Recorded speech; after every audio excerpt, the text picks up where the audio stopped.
My husband told me he needed just a few minutes in the middle of a Friday night grocery run. I was standing at register 7 with a carton of eggs, 2 lemons, and the pasta sauce he had insisted we needed when he touched my shoulder and said he had forgotten something in the home section. I watched him walk away like it was nothing, and then the cashier looked at the screen, looked at my wedding ring, and went completely still. "Ma'am," she whispered, lowering her voice so the couple behind me could not hear. "I'm sorry, but you need to see this." She turned the monitor slightly.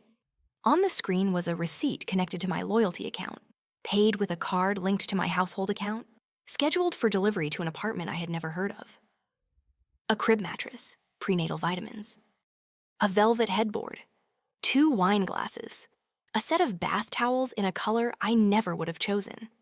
And at the bottom, in the delivery notes, one line that made the entire store tilt around me. "Leave with Elise in Unit 4B. I did not ask the cashier to explain. I did not run down the aisle after my husband. I did not scream his name over the music playing from the store speakers.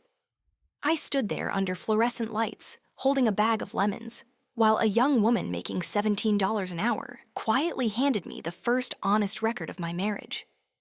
Mark came back 7 minutes later with a bottle of sparkling water and a smile that had worked on me for 18 years. "Found it," he said. I looked at the bottle in his hand, then at his face.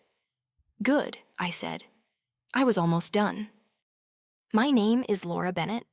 I was 43 years old that night, an accounts payable supervisor for a regional dental supply company in Portland, Oregon, and the kind of woman my husband liked to call careful when he wanted to sound affectionate and controlling when he wanted to win an argument. For most of our marriage, I had believed those were 2 different words for the same flaw in me. I kept receipts. I checked statements. I knew which bills cleared on which day. I knew when our mortgage auto-drafted, when the insurance premium renewed, and how much money our son Noah's college account would need before the spring semester. Mark used to say I made life feel like a spreadsheet. He said it with a laugh when friends were around. He said it with irritation when we were alone. He said it whenever I asked a question he did not want to answer. That was how he trained me to feel rude for noticing numbers. The cashier's name was Sophie Alvarez. I knew because her name tag was clipped crookedly to her green store vest. She was maybe 26, with tired eyes and the careful politeness of someone who had learned that truth can get you yelled at if you hand it to the wrong person too quickly. While Mark wandered through the store pretending to look for sparkling water, Sophie moved with a quiet speed that still stays with me. She printed a duplicate receipt. She folded it twice. She slid it under the carton of eggs like it was nothing more than a coupon. "I can't say much," she whispered. "But he has been here with her before. He used this account." My mouth felt dry. "How many times?" Sophie looked toward the aisle where Mark had disappeared. "Enough that I thought she was you?" That sentence hurt more than the crib mattress, because I understood immediately what it meant. This was not one careless purchase. This was a pattern with enough repetition to become recognizable to a stranger. Mark returned, glanced at Sophie, and gave her the same quick, friendly smile he gave every young woman who rang up our groceries, poured our coffee, or seated us in restaurants. Sophie looked down and scanned the sparkling water. "You find everything okay?" she asked. "Always do," Mark said. I stood beside him and wondered how many lies a person could hide inside 2 ordinary words. We drove home with the groceries in the back seat.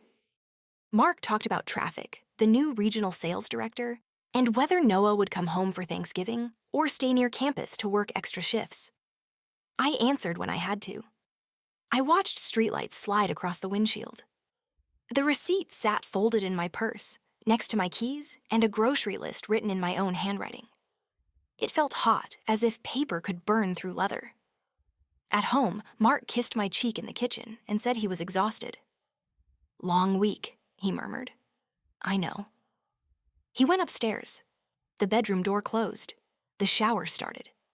I waited until the water had been running for 3 full minutes before I took the receipt from my purse and spread it flat on the kitchen island. The first time I read it, I saw betrayal.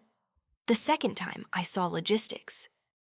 The order had been placed on Tuesday at 12:42 p.m. during the lunch meeting Mark claimed had run long with a hospital procurement client. The delivery address was Riverside Lofts, Unit 4B, a renovated warehouse building about 20 minutes from our house. The card number ended in 7712. I knew it. It was one of the household cards linked to my primary account, the one we used for groceries, family dinners, and home repairs. The loyalty account was mine. The email address was mine. The delivery phone number was not. At the bottom of the receipt, under the delivery note, was a small order reference number. I typed it into my laptop before I let myself think too much. People ask later why I did not confront him right away. They imagine they would have walked upstairs and held the paper in his face. Maybe they would have. Maybe that would have felt satisfying for 30 seconds. But I had spent 19 years in accounts payable. I knew the difference between a suspicious charge and a complete file. A suspicious charge gets denied. A complete file gets paid, reversed, reported, or prosecuted. So I opened my laptop. I logged into the Hearth and Home Market loyalty account I had created years earlier for discounted pantry staples and holiday serving trays. Mark used to tease me about it. He said the points were not worth the time. Apparently, they were worth using when he needed free delivery on a second life. The purchase history loaded slowly, one line at a time. At first, there were ordinary things: paper towels, coffee filters, a new skillet from last winter, holiday candles. Then, 8 months earlier, the pattern changed. A queen-size sheet set in blush linen, a French press, women's slippers, size 7, a wall mirror, a set of mixing bowls, a small kitchen table, 2 lamps, a baby book, prenatal vitamins, a changing pad, organic cotton crib sheets. My hands stayed steady on the keyboard. I would like to say that made me proud of myself. It did not. It made me feel like my body had understood the marriage was over before my heart had caught up. I exported every order. I downloaded every receipt. I saved each page as a PDF and named it by date, amount, and category. I did not cry until I got to the first wine glass. It was a stupid thing to break me. Not the crib mattress, not the prenatal vitamins. 2 wine glasses. 2. Not 4 for a dinner party. Not 6 for a set. 2 glasses for a counter where I had never stood. Inside an apartment where my husband had been building a room for himself and another woman, while telling me I watched money too closely. When the shower stopped upstairs, I closed the laptop and placed the receipt in a folder labeled House. Not Affair. House. Because even then, something in me knew. This was not just about another woman.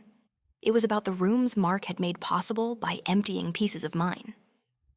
18 years earlier, when Mark and I married, he was 31 and beautiful, in the careless way men are beautiful, when everyone has told them they are charming enough to be forgiven. He sold medical equipment then, mostly imaging accessories and sterilization supplies. He could walk into a clinic where everybody was annoyed and leave with 3 business cards, 2 lunch invitations, and somebody promising to take his call next month. I was quieter. I worked in accounting for a dental supply distributor, and I liked rules because rules made the world less exhausting. Invoices matched purchase orders. Missing signatures meant no payment. Late fees could be avoided if you read the small print before people started apologizing. Mark said he loved that about me at first. "You make things safe," he told me during our second year of marriage, when his car needed repairs and I had an emergency fund ready. Safe sounded like love then. Later, when his commission checks were good and he wanted bigger vacations, better clothes, a boat share with a coworker, safe became another word for boring.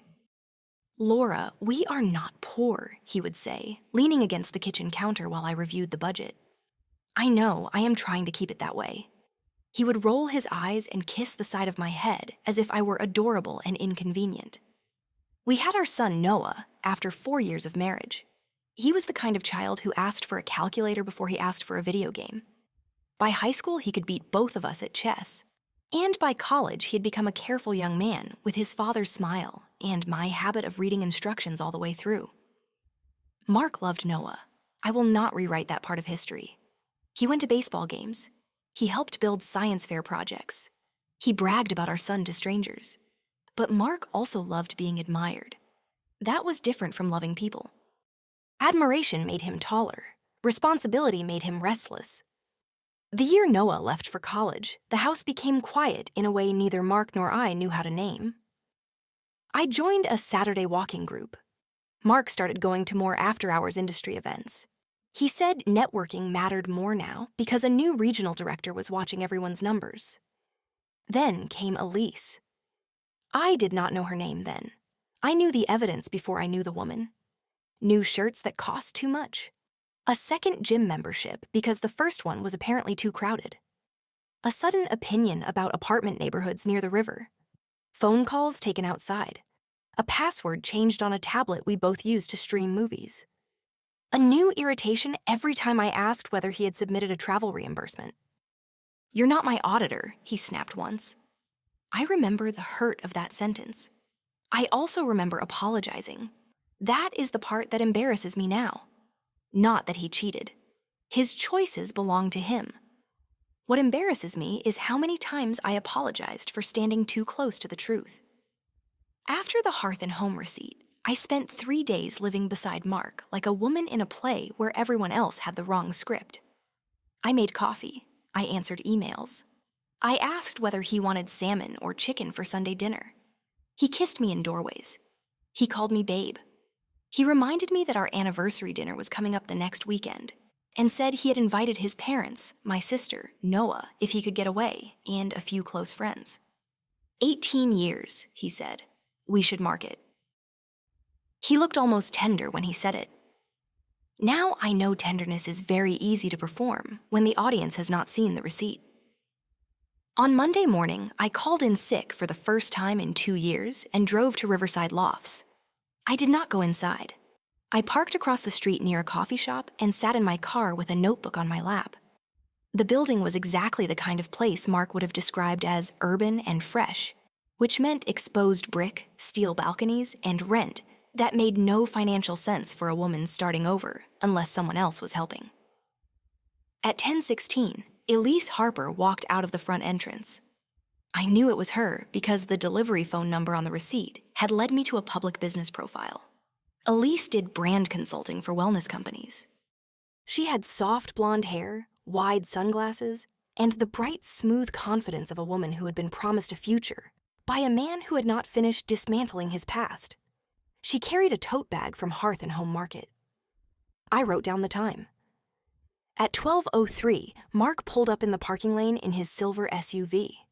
He got out carrying a paper grocery bag, looked once over his shoulder, and entered the building with a key fob. Not a visitor code. A key fob. That was the first reveal that hurt all over again. He was not sneaking into a room. He belonged to the access system. I took a photo of his car, the license plate, the front entrance, and the time on my dashboard screen. Then I drove home. I wanted to follow him upstairs. I wanted to knock on Unit 4B and watch his face change when he opened the door. Instead, I went to the county property records website, searched Riverside Lofts, and made myself lunch while the page loaded. There are 2 kinds of anger. One wants a scene, the other wants a file. By Monday evening, the file had grown. The apartment was leased to Elise Harper. The deposit had been paid by a cashier's check drawn from a bank where Mark did not have any account I knew about. The utility setup date matched a business trip Mark had supposedly taken to Boise. There were gas charges near the building every week for 6 months. Parking garage charges, coffee shop charges, pharmacy charges. The receipt trail widened. I searched our credit card statements and found what I had missed before because I had been looking like a wife instead of an auditor. Mark had split the charges small enough to look ordinary. $89, $147, $63, $212. Purchases at stores where we genuinely shopped. Dates that lined up with weekends, errands, business trips, and moments in life too normal to suspect. He had hidden a life inside the noise of our life. That was the second reveal. It explained why he had spent months calling me controlling. He needed my questions to sound like a personality flaw before they became evidence. On Tuesday, I found the third reveal. It came from the reimbursement account. Because I had helped Mark organize his tax receipts for years, I knew the login for the expense portal his company used. I also knew I should not enter anything I did not have permission to access. So I did not log in as him. Instead, I searched the emails he had forwarded to our shared household account whenever he wanted me to print something for tax season. He had become careless with his own convenience. Buried between conference hotel receipts and mileage logs was a monthly reimbursement summary, client relationship development, client staging gifts, wellness partner samples. The words meant nothing until I matched dates and amounts. The small kitchen table for Unit 4B had been reimbursed by Mark's company as client staging materials. The velvet headboard had been coded as a vendor showroom expense. A pharmacy purchase had been reimbursed as wellness partner samples. Dinner with Elise had been submitted as a meeting with a clinic administrator, whose name I knew because Mark had mentioned her for years. I stared at the spreadsheet until the numbers stopped being numbers and became a confession. This was the third reveal. It did not just hurt. It did not just explain. It indicted him. By the time Mark came home that night, I knew the affair was only the softest version of what he had done. He kissed me on the cheek and asked why the house smelled like lemon cleaner. "I cleaned," I said. "Careful," he said, smiling. "You're going to make the rest of us look bad." I almost laughed. The next morning, I made an appointment with a divorce attorney named Nina Patel. She had a small office downtown above a bakery that sold expensive croissants to people who talked too loudly on phones. Nina was in her early 50s, with silver at her temples, and the kind of calm that did not need to introduce itself. I placed the receipt on her desk first. She read it, looked up, and said nothing. Then I placed the folder behind it. Loyalty history, delivery confirmations, card statements, photos of Mark's car, screenshots of the baby registry, reimbursement summaries, a copy of our mortgage statement. The home equity refinance packet Mark had asked me to review 2 weeks earlier. Nina paused at that. "Tell me about the refinance." "He said rates might go up again and we should consolidate some debt." "What debt?" That was my question. Nina turned a page. And what was his answer? That I make everything harder than it needs to be. She nodded once, the way people nod when something fits exactly where they expected it to fit. "Do not confront him," she said. "I haven't." "Good." "Do not contact Elise. Do not threaten his employer. Do not move marital funds except to protect necessary household expenses. Do not change the locks unless there is a safety concern. Do not post anything. And do not let him make you feel guilty for gathering records." That last part landed harder than the legal advice. "He says I turn money into punishment." Nina looked at the receipt again. "No, Laura. He turned your money into furniture for another apartment. You are turning his choices into a record." I left her office with a list of instructions and a strange feeling I had not expected. Not peace, permission. That afternoon, I returned to Hearth and Home Market. I found Sophie at Register 7, scanning laundry detergent for an older man who counted coupons with careful fingers. I waited until her line cleared. When she saw me, her expression changed. "Are you okay?" The question nearly broke me because it was so simple and so decent. "Not yet," I said. "But I need to ask you something." We stepped aside near customer service. I told her I had spoken to an attorney. I told her no one was asking her to get in trouble or violate store policy. I asked only whether she would be willing to write down what she had personally observed. Dates, if she remembered them. Whether Mark had come in with Elise. Whether he had used my loyalty account. Whether he had referred to Elise by name. Sophie folded her arms, looked toward the front doors, and took a breath. "I was scared after you left," she said. "I thought maybe I should have kept my mouth shut. Why didn't you?" She gave a small, sad smile. My mother spent 15 years not knowing what my father was doing with her credit. One person at a bank could have warned her. No one did. There are moments when strangers become witnesses, not because they know the whole story, but because they refused to let the first piece of truth disappear. Sophie agreed to speak with Nina. She also told me something I had not known. Mark had once joked at the register that my loyalty account had the better discounts because, in his words, my wife treats coupons like a retirement plan. Elise had laughed. Sophie had laughed too because it sounded harmless then. Now the joke felt like a fingerprint. Nina sent a preservation request to Hearth and Home Market that afternoon. It asked the company to retain transaction logs, duplicate receipts, delivery records, and camera footage for specific dates connected to Mark's purchases. It did not accuse. It preserved. That word became important. Preserve the footage. Preserve the statements.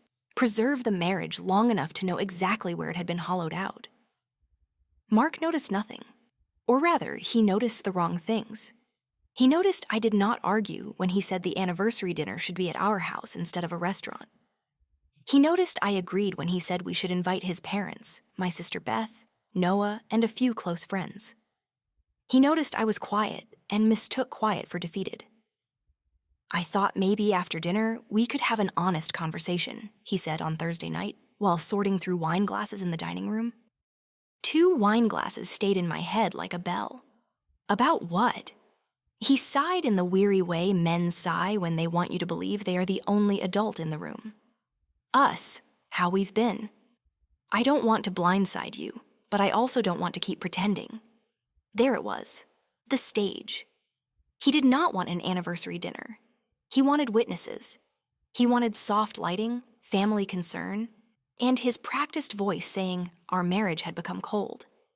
He wanted to introduce a separation, as if it were a mutual sadness instead of a financial operation. I appreciate the warning, I said. He looked relieved. That relief told me everything. On Friday afternoon, Nina called. Do you want to stop the dinner? I looked at the dining table, already set for 10 people with the good plates Mark had never bothered to wash by hand. No, Laura. He built a stage. I would like to use it. Nina was silent for a beat. Then use documents, not drama. That's the plan.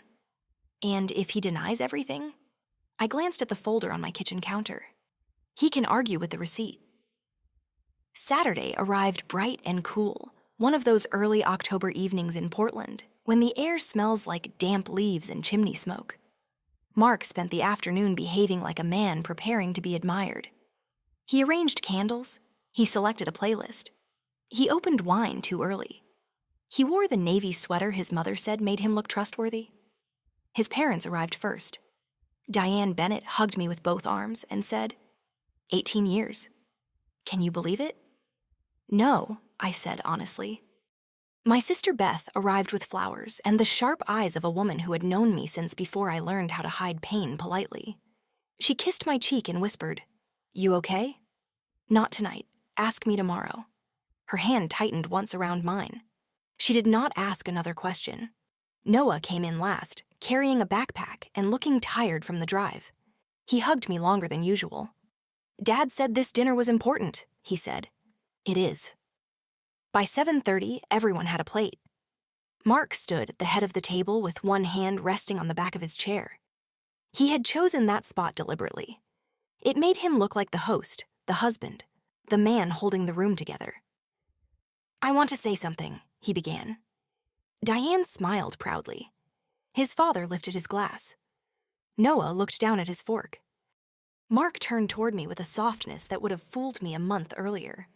Laura and I have built a life together for 18 years, and that means we owe each other honesty. I felt Beth go still beside me. Mark continued. Sometimes people grow in different directions. Sometimes one partner needs warmth and openness, and the other person lives so much inside worry that the marriage becomes... He paused, searching for a tasteful word. Tight. I almost admired him for it. Tight was a clever word. It made my caution sound like a room without air. I don't want anyone to blame Laura, he said, turning to his parents. She's a good person, but I think we both know we need to consider separation. The table fell quiet. I gave him 3 full seconds. Not because he deserved them, but because the room needed to hear the shape of his lie before I laid the paper next to it. Then I opened the folder and placed the first receipt in the center of the table. Mark said he needed just a few minutes at Hearth and Home last Friday, I said. A cashier used those few minutes more honestly than he did. Mark's face changed so quickly that for 1 second, I saw the real man before the performance came back. Laura, he said softly, this is not the time. You made it the time. Diane leaned forward. What is that? A receipt, I said. Connected to my loyalty account, paid with our household card, delivered to Riverside Lofts, Unit 4B. Noah looked up. Mark reached for the paper. I placed my hand over it. No, you can look. You do not get to take it. Beth shifted her chair closer to me. I continued before Mark could redirect. Crib mattress, prenatal vitamins, velvet headboard, 2 wine glasses, delivery note, leave with Elise. Nobody spoke. Diane's mouth parted slightly. Mark gave a short laugh, a terrible choice under the circumstances. This is insane. You are doing exactly what I mean. You're turning a misunderstanding into a trial. I placed the second page down. Loyalty account purchase history. 8 months of deliveries to Unit 4B. The third page. Card statements, split charges, furniture, bedding, pharmacy, gas near the apartment. The fourth. Baby registry, Elise Harper. Mark Bennett listed as emergency contact. Noah pushed back from the table slowly. Dad, he said, you used Mom's card for a crib? That question did what all my documents could not. It made Mark look ashamed for half a second. Then he chose anger. Noah, this is between your mother and me. You brought us here, Noah said. The room went quieter after that. Mark turned toward me, lowering his voice into the tone he used when he wanted to seem reasonable in front of others. There are things you don't understand. Elise and I are expecting, I asked. His face went pale. Diane made a small sound. Laura, Mark warned. No, you invited our son to dinner so he could hear that his mother made the marriage tight. He can hear the rest. I placed the next page down. Text message. Elise asked whether you were going to tell me after the anniversary dinner. You said not yet, because you needed the refinance clean first. Mark stared at the page. His father spoke for the first time. What refinance? I answered without looking away from Mark. The home equity refinance he wanted me to sign. He said it was to consolidate debt. He did not mention the apartment, the baby furniture, or the company reimbursements. That was when Mark stopped trying to look hurt and started trying to look dangerous. Not physically dangerous, narrative dangerous. You went through my things, he said. No, I went through my accounts. You used them. You had no right to embarrass me like this. I looked around the table, at the candles, the wine, the anniversary napkins he had chosen, the family members he had invited because he thought they would soften the blow for him. You were about to use this dinner to tell everyone I made you unhappy enough to leave. I am only adding dates. Then I placed the reimbursement summary on the table. This was the page I had saved for last because it changed the category. Affair was one kind of wound. Company reimbursement fraud was another kind of risk. Some of these purchases, I said, appear to have been submitted to your employer as client development, vendor showroom expenses, and wellness partner samples. Nina has copies. Hearth and Home has received a preservation request. I have not contacted your employer directly. Yet, Mark sat down. It was not dramatic. His knees simply lost some argument with gravity, and he lowered himself into the chair as if the room had finally become too heavy. Diane looked at him like she had never seen him before. Mark, she whispered, tell me this isn't true. He did not answer her. That was answer enough. Noah stood. I'm going for a walk, he said. Noah, Mark said. Our son looked at him with a sadness I still hate remembering. Don't. Then he walked out the back door into the yard. Beth followed him after looking at me for permission. I nodded. The dinner ended without dessert. People left in clusters, whispering in doorways, avoiding Mark's eyes. Diane cried in the entryway and apologized to me for reasons that were not hers to apologize for. Mark's father took her to the car without saying goodbye to his son. When we were finally alone, Mark stood near the dining table among the plates and documents and candles burned too low. "You destroyed me," he said. I gathered the original receipt and placed it back in the folder. "No, I itemized you." He stared at me with a hatred so raw it should have frightened me. Instead, it confirmed what I had suspected for days. He had loved my usefulness, my stability, my ability to make his life function. He had not loved what happened when those skills turned toward him. "Elise doesn't know everything," he said, softer now. There it was again, a new performance forming. The misunderstood man, the situation that got complicated, the wife who forced his hand. That is something you should discuss with Elise. Through your own phone, with your own card. I slept in the guest room that night with the folder on the nightstand and my phone beside it. On Monday morning, Nina filed. The legal process did not feel like revenge. It felt like weather. Slow, procedural, full of forms no one in movies ever mentions. Temporary financial orders, credit card access restrictions, requests for records, preservation letters, a review of the proposed refinance, which died quietly when the lender received notice of the divorce filing and questioned undisclosed debt. Mark's company opened an internal review 2 weeks later. Not because I called them in rage, but because reimbursement documentation had to be produced during discovery, and some of it matched vendor codes that did not belong to his territory. His regional director asked for explanations. Mark gave several. None matched the receipts. Elise called me once from a blocked number. I almost did not answer, but some part of me wanted to hear the voice connected to Unit 4B. "He told me you were separated," she said. She sounded younger than I expected. Not in age, but in certainty. As if the world had just become less simple, and she resented me for being proof. We were not. He said the refinance was already agreed on. He said the house was going to be sold. It wasn't. Silence. Then, in a smaller voice, he said the account was his.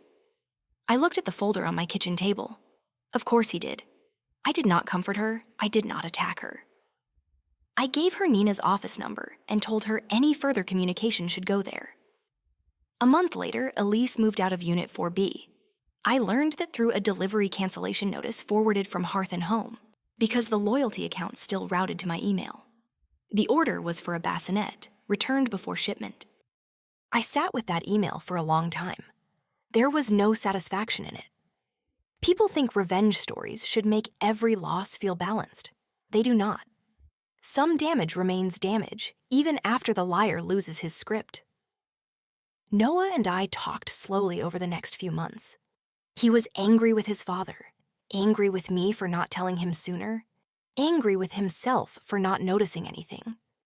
I told him the truth as carefully as I could. "Your father's choices are not your inheritance," I said one evening while we walked through a park near campus. He nodded, but he cried anyway. That was the part Mark never understood. When you steal from a marriage, you do not only take from your spouse. You take from the child's memory of safety. The divorce took 11 months. Mark fought less after the reimbursement issue became real. His attorney pushed for privacy. Nina pushed for accuracy. In the final settlement, the second household spending was accounted for. The refinance never happened. My retirement account stayed protected. The house equity remained clean. Mark was ordered to cover a portion of attorney fees tied to financial misconduct discovery.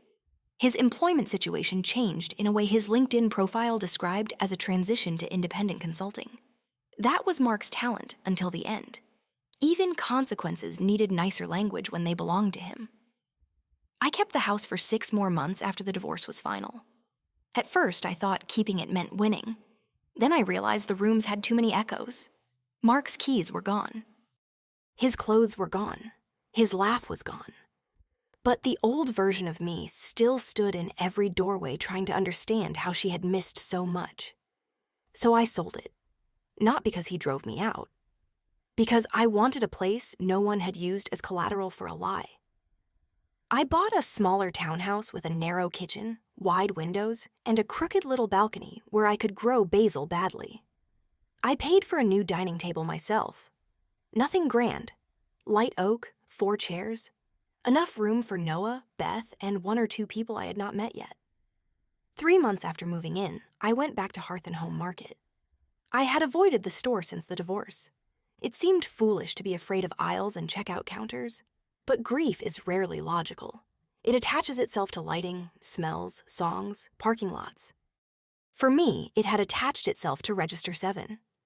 Sophie was still there. Her hair was shorter. Her name tag was still crooked. She looked up from scanning a customer's curtain rods and recognized me immediately. When her line cleared, I walked over with the small kitchen table order I had placed in store because I wanted to choose it with my own eyes. "Hi," I said. "Hi," she answered carefully. "How are you?" I thought about lying in the socially acceptable way. Fine, better, moving on. Instead, I said, "I'm becoming okay." Her eyes softened. I handed her the order slip. She scanned it and smiled. "Delivery address?" I gave her my new one. She read it back to me, and for the first time in almost a year, a Hearth and Home receipt did not feel like a wound. It felt like a door. When she handed me the printed copy, I looked at the paper for a moment before folding it and placing it in my wallet. "Thank you," I said. "For the table?" "For the first receipt." Sophie looked down, embarrassed. "I just thought you should know." "You were right." Outside, the afternoon was bright and ordinary. People pushed carts through the parking lot. A child dropped a stuffed animal and his mother turned back to get it. Someone laughed near the garden section. Life kept offering normal things, even after abnormal pain. I sat in my car for a minute with the new receipt in my hand. The first receipt had ended my marriage. That is what I thought at the time. Now I understand it did something else. It gave me back the part of myself Mark had spent years making me distrust. The careful part. The part that asked questions. The part that kept records. The part that knew love should not require you to look away from your own life. Mark once told me I made everything feel like a spreadsheet. Maybe I did. But a spreadsheet taught me what his story tried to hide. A cashier told me what my husband would not. A receipt showed me where the truth had been delivered. And the final receipt, the one for a small table in a townhouse with wide windows and no secrets in the walls, reminded me that records are not only for endings. Sometimes they are proof that you bought something new with your own name, your own money, and your eyes finally open. So if a stranger ever whispers, "Ma'am, you need to see this," listen. Not because every receipt is a betrayal. Because sometimes the smallest piece of paper is the first thing in your life that stops lying.